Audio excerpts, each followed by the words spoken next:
Bienvenue dans le parcours audio de la pensée du jour du Top Chrétien. Nous vous invitons à vous installer confortablement et à prendre un temps de pause avec Dieu. La puissance du service de Keith Butler. Paul, serviteur de Jésus-Christ, appelé à être apôtre, mis à part pour annoncer l'évangile de Dieu. Romains, chapitre 1, verset 1. Notons comment Paul se présente dans sa lettre aux Romains. Il dit qu'il est un serviteur de Jésus-Christ. C'est notre but, quelle que soit notre position et notre titre. Je fais ce que je fais uniquement parce que je suis un serviteur de Jésus. Comprendre notre position devrait nous aider à valoriser les tâches que Dieu nous donne à accomplir. Un chrétien ne travaille plus seulement pour un employeur. Notre comportement au travail reflète notre état d'esprit de serviteur. Si vous voulez vraiment remplir les missions que Dieu vous a confiées, vous devez d'abord saisir la réalité de votre position. Les serviteurs ne choisissent pas leur direction. Ce sont leurs maîtres qui le font. En tant que serviteur de Dieu, vous n'êtes donc pas censé décider de ce que vous devez faire. Vous devez chercher Dieu pour trouver ce qu'il vous a appelé à être.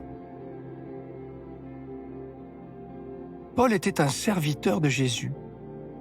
Et parce qu'il a accepté cette position, Dieu l'a appelé à être un apôtre. Il a été écarté de tout autre rôle afin de pouvoir partager l'Évangile au monde qui l'entourait.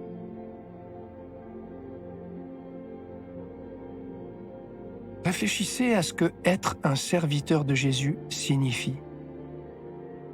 Prenez le temps d'écouter ce que Dieu veut vous dire aujourd'hui à ce sujet.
Prier, c'est simple. Parlez à Dieu comme vous le feriez avec votre ami le plus proche. Dieu vous aime et il peut tout entendre. Voici un exemple de prière. Seigneur, je suis ton serviteur. Montre-moi comment mieux me comporter dans ma famille, dans mon lieu de travail, dans mon église et partout où j'interagis avec les autres. J'ai tant besoin de toi.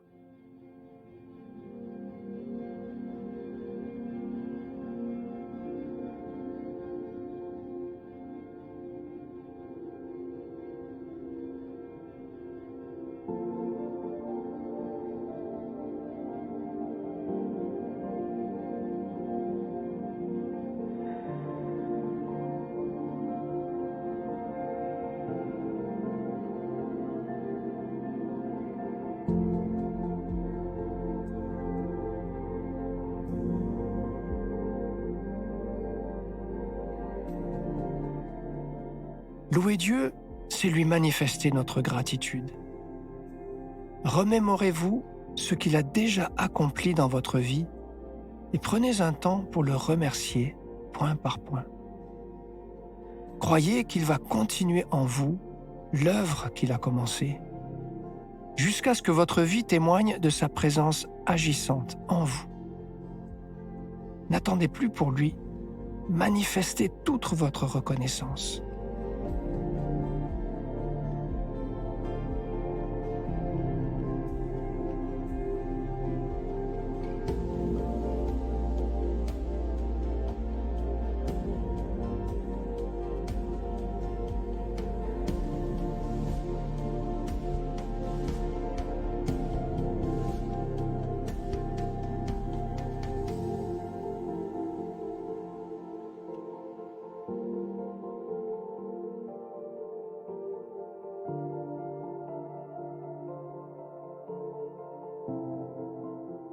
À présent, approfondissez ce que vous avez reçu. Que pouvez-vous mettre en place afin d'appliquer ce que Dieu vous a dit? Notez au moins une action concrète que vous pouvez effectuer dès aujourd'hui. Par exemple, au travail. Commencez par un geste simple, comme apporter un café ou aider un collègue, sans grogner ni le juger.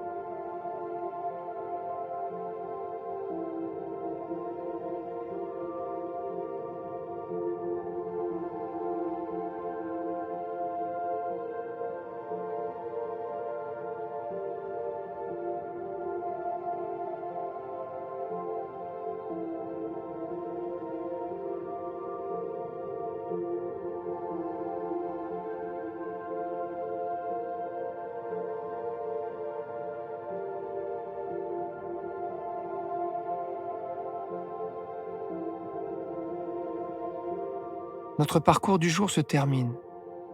Prions ensemble afin d'honorer notre Dieu. Merci, Seigneur Jésus, de nous avoir montré comment agir en serviteur.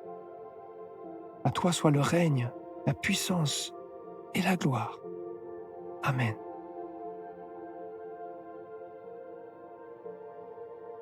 Nous espérons que ce temps de pause avec Dieu vous a ressourci. Rendez-vous demain pour un temps de Séla avec la pensée du jour.